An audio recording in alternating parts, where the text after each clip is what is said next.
नमस्कार, मैं डॉक्टर रजनीश कुमार आप सभी का एक बार फिर से हार्दिक स्वागत करता हूं। यूपी एलटी ग्रेड और यूपी जीआईसी 2025 की परीक्षा के दृष्टिकोण से हम हिंदी के 100 लिखित प्रश्नों की सीरीज पर बातचीत कर रहे हैं, जिसको कि हम पाठ्यक्रम के अनुसार कवर करने का प्रयास कर रहे हैं। आज जिस प्रश्न पर हम बातचीत करेंगे वो है हिंदी साहित्य के इतिहास लेखन में काल विभाजन और नामकरण की समस्या पर विचार कीजिए, या हिंदी साहित्य के इतिहास का काल विभाजन ऐतिहासिक और राजनीतिक परिस्थितियों पर ही अवलंबित रहा है। इस कथन के पक्ष अथवा विपक्ष में अपना मत दीजिए। तो ये प्रश्न यूपी पीसीएस मेंस में पूछा जा चुका है और हमने मिलते जुलते होने के कारण यहाँ पर इसको रख लिया है, ताकि आपके दिमाग में ये प्रश्न रहे कि ऐसा भी सवाल पूछा जा सकता है। ठीक है, तो मानसिक तौर पर हमें तैयार रहना है। तो हम बात करेंगे मोटे तौर पर हिंदी साहित्य के इतिहास लेखन में काल विभाजन और नामकरण की समस्या पर। ये प्रश्न आपके एग्जाम में आ जाए तो आप इसको कैसे लिखेंगे, शुरुआत कैसे करेंगे, बीच में कैसे लिखेंगे और अंत कैसे करेंगे। तो चलते हैं, बात करते हैं सीधे प्रश्न के उत्तर पर। तो देख रहे हैं आप, शुरुआत आप करेंगे। हजार वर्षों के हिंदी साहित्य के इतिहास लेखन की पहली समस्या काल विभाजन और दूसरी उन काल खंडों के सही नामकरण की रही है। रामचंद्र शुक्ल के अनुसार सारे रचना काल को केवल आदि, मध्य, पूर्व, उत्तर इत्यादि खंडों में आंख मूंद कर बांट देना, यह भी न देखना कि खंड के भीतर क्या आता है क्या नहीं, किसी वृत्त संग्रह को इतिहास नहीं बना सकता। तो यहाँ पर आप देख रहे हैं कि काल विभाजन की शुरुआत करते हुए हमने बताया कि जो हिंदी साहित्य का इतिहास है वो कोई 10-20 वर्ष का नहीं है, बल्कि हजार वर्षों का इतिहास है। और इसका इतिहास लिखने के लिए जो पहली समस्या इसके लिए आती है वो है काल विभाजन। इस समय का निर्धारण कैसे किया जाए, किस कालखंड को कितना रखा जाए, किस कालखंड को कितना रखा जाए। अगर काल विभाजन भी निश्चित हो जाए तो उन कालखंडों का नाम कैसे रखा जाए। तो मुख्य तौर पर सामने देखने में यही आता है कि पहली समस्या काल विभाजन और दूसरी समस्या नामकरण की रही है। और शुक्ल जी ने इस बात को कहा भी कि केवल आंख बंद करके इसको आदि, मध्य, पूर्व, उत्तर इत्यादि कहने से काम नहीं चलेगा, उसमें एक इतिहास दृष्टि भी होनी चाहिए। ठीक है, आगे हम बात करते हैं कि प्रश्न का उत्तर कैसे बढ़ाएंगे। तो फिर हम सीधे आ जाएंगे काल विभाजन को लेकर जो महत्वपूर्ण प्रयास किए गए हैं। इसके पहले हमने इतिहास लेखन की परंपरा पर बात किया था, उसमें भी कुछ आलोचकों का नाम आया था। काल विभाजन में भी उन्हीं आलोचकों का नाम दोहरा कर आएगा। काल विभाजन से पहले इतिहास लेखन आपको दिमाग में रखना पड़ेगा। और आपको याद आ गया होगा कि इतिहास लेखन के समय में हमने आपको बताया था कि काल विभाजन का पहला प्रयास जॉर्ज ग्रियर्सन ने किया। उन्होंने हिंदी साहित्य इतिहास को 11 कालों में बांटा।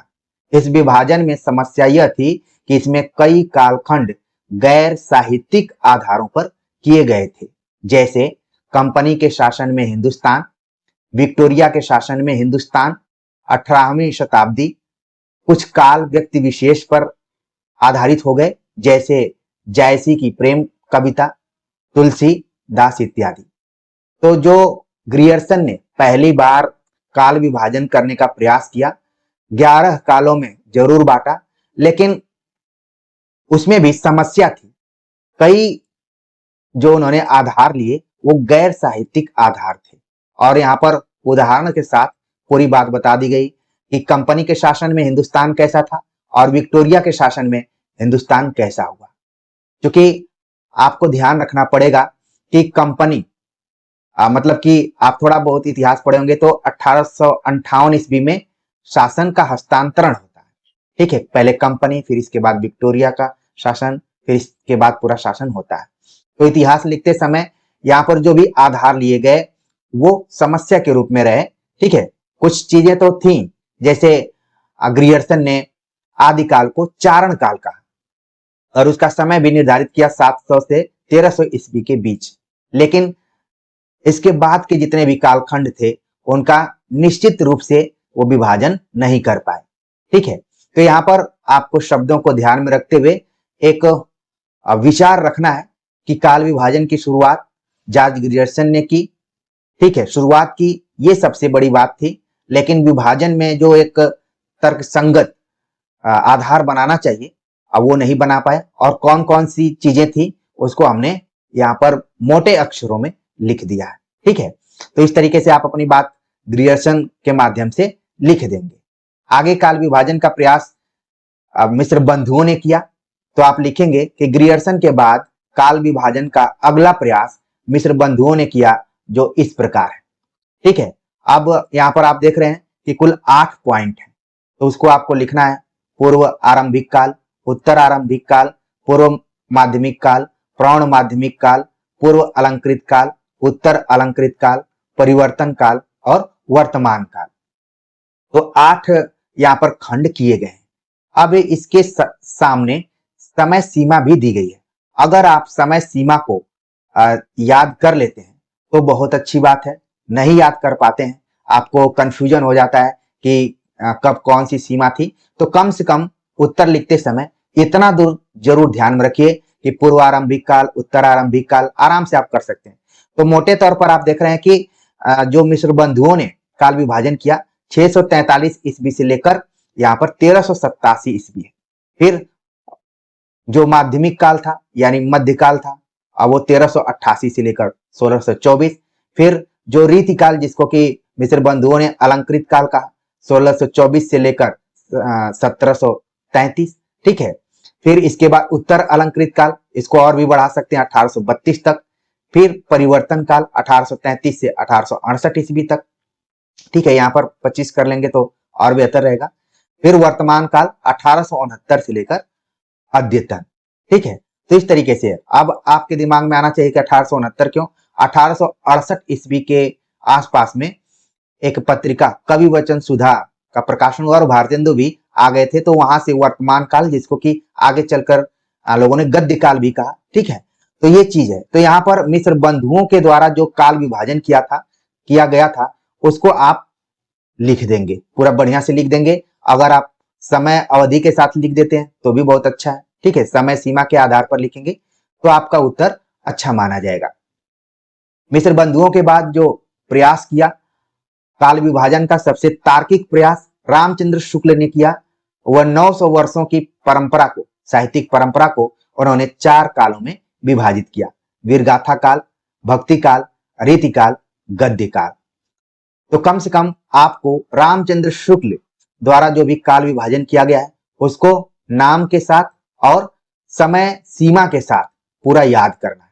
मिस्र बंधुओं के लिए आप चल सकते हैं, केवल नामकरण के साथ ही आगे बढ़ सकते हैं, लेकिन आचार्य रामचंद्र शुक्ल का आपको पूरा बताना पड़ेगा। ठीक है, तो वीरगाथा काल 1050 से 1375 संवत, फिर भक्ति काल 1375 से 1700 संवत, रीति काल 1700 से 1900 संवत, गद्य काल 1900 से अब तक। ठीक है, तो ये सब किसमें है? ये सब है आपके संवत में।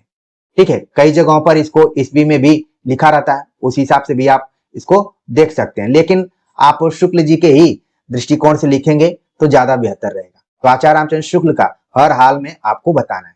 और शुक्ल जी ने जो काल विभाजन किया, नामकरण किया, उसके बारे में हिंदी साहित्य का इतिहास में उन्होंने लिखा है।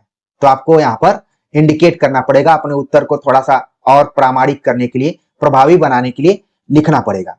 वो लिखते हैं रामचंद्र शुक्ल के अनुसार, यद्यपि इन कालों की रचनाओं की विशेष प्रवृत्ति के अनुसार ही उनका नामकरण किया गया है, पर यह न समझना चाहिए कि किसी विशेष काल में और प्रकार की रचनाएं होती ही नहीं थी। जैसे भक्ति काल या रीति काल को लें तो उसमें वीर रस के अनेक काव्य मिलेंगे, जिनमें वीर राजाओं की प्रशंसा उसी ढंग की होगी जिस ढंग की वीर गाथा काल में हुआ करती थी।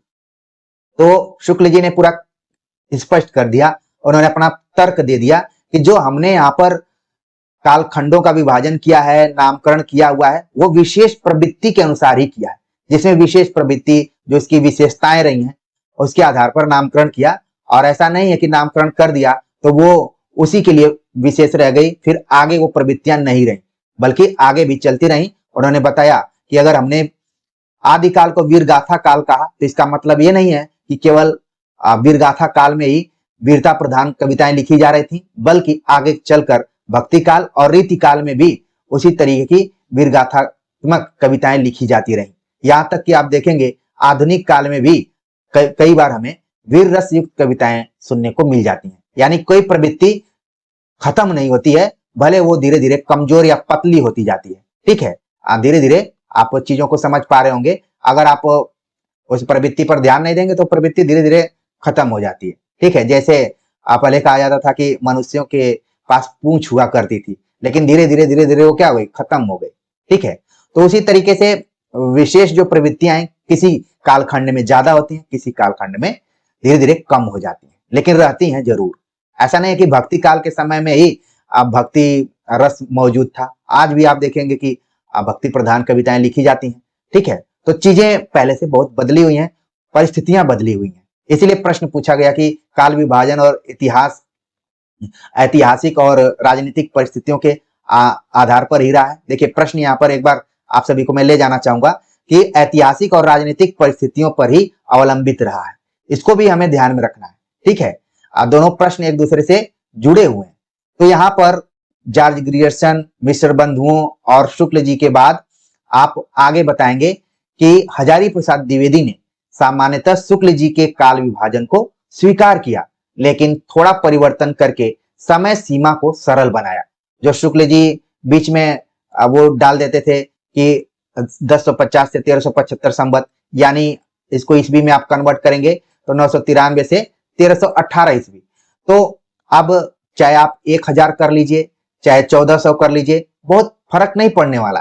ठीक है, अगर परिस्थितियों के हिसाब से देखें या प्रवृत्तियों के हिसाब से देखें तो हजारी प्रसाद द्विवेदी ने वही काम किया, थोड़ा सा समय सीमा को सरल बना दिया। इनका काल विभाजन इस प्रकार है, सीधे सीधे उन्होंने वीरगाथा काल को आदिकाल कहा और समय सीमा निर्धारित किया 1000 से 1400 ईस्वी। फिर पूर्व मध्यकाल जिसको कि हम भक्ति काल कहते हैं 1400 से 1700 ईस्वी। उत्तर मध्यकाल जिसको कि रीतिकाल कहते हैं 1700 से 19 ईस्वी। और आधुनिक काल 1900 से अब तक।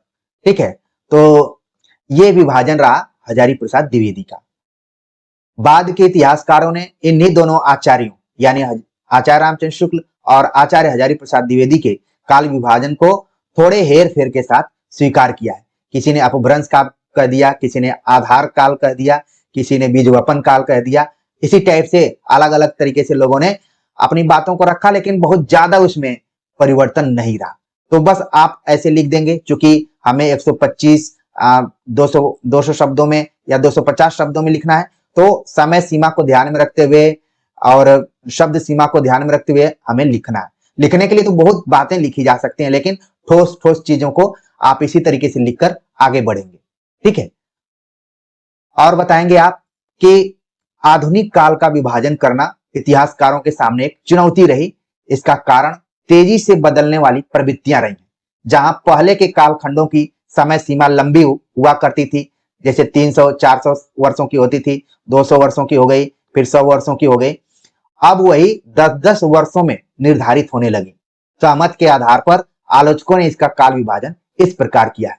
जैसे भारतीय युग की बात करें तो 1850 से 1900 ईस्वी, द्विवेदी युग 1900 से 1918 ईस्वी, छायावाद 1918 से 1936, प्रगतिवाद 1936 से 1943, प्रयोगवाद 1943 से 1951, नई कविता 1951 से 1960, साठोत्तरी कविता जिसको कि हम इस समय समकालीन नाम से भी जानते हैं 1960 से अब तक। और लगातार आप देख रहे हैं विमर्शों के आधार पर भी काल विभाजन किए गए हैं। तो इस तरीके से आप अपने उत्तर को यहाँ पर लिख सकते हैं। आधुनिक काल पर भी हमने फोकस कर दिया ताकि आप मोटे तौर पर ये सारी बातें यहाँ पर लिख दें, जिससे ये पता चले कि आप काल विभाजन को बहुत ही अच्छे तरीके से तैयार किए हैं। और अंत में आप लिखेंगे कि कुल मिलाकर कहा जा सकता है। ठीक है, एक तरीके से निष्कर्ष ही है, कोई जरूरी नहीं है कि आप हेडिंग देकर ही लिखें। लिख सकते हैं कि कुल मिलाकर कहा जा सकता है कि हिंदी साहित्य इतिहास लेखन में काल विभाजन और नामकरण की समस्या का पर्याप्त समाधान हो चुका है। अब उतना विवाद नहीं है। हाँ, समस्याएं नई नई आती हैं, लेकिन वो शोध के दृष्टिकोण से तो पर्याप्त समाधान हो चुका है। हिंदी साहित्य के इतिहास का काल विभाजन ऐतिहासिक और राजनीतिक परिस्थितियों पर ही अवलंबित रहा है। सामान्यतः आदिकाल तथा रीतिकाल के नामकरण को लेकर सवाल उठते रहे हैं। भक्ति काल और आधुनिक काल के नामकरण में आलोचकों में सर्वसम्मति रही है। ठीक है, तो ज्यादातर आप देखेंगे नामकरण से सवाल पूछे जाएंगे तो आदिकाल होगा और रीतिकाल होगा। भक्ति काल और आधुनिक काल के नामकरण को लेकर ज्यादा विवाद नहीं है, लोगों में इसमें सहमति है। तो इस तरीके से हमने हिंदी साहित्य इतिहास में काल विभाजन और नामकरण की जो समस्या रही उसके ऊपर विचार किया और बताया कि किस तरीके से आपको उत्तर को लिखना है। ठीक है, तो इतना भी आप लिख देते हैं तो आपका एक बेहतर उत्तर हो जाएगा और अधिकतम अंक मिलने के चांसेस हैं। ठीक है, तो बताइएगा कि आज का ये लेक्चर आप सभी को कैसा लगा। बातें तो हम इसमें बहुत कुछ जोड़ सकते थे, लेकिन हमारी कोशिश थी कि टू द पॉइंट उन सभी बिंदुओं को इसमें रेखांकित कर दिया जाए जो कि मेन टर्निंग पॉइंट रहे। बीच में तो बहुत सारे इतिहासकारों को डाला जा सकता है, लेकिन मान लीजिए आप सब कुछ लिख दिए, आचार्य रामचंद्र शुक्ल का ही नहीं लिखे तो फिर माना जाएगा कि आपने कुछ पढ़ा ही नहीं। तो उसी हिसाब से हमने बताया हुआ। तो ये एक परफेक्ट उत्तर आपका रहा। इसी तरीके से जोड़ के आपको लिखना है। ठीक है, तो कमेंट का हम इंतजार करेंगे।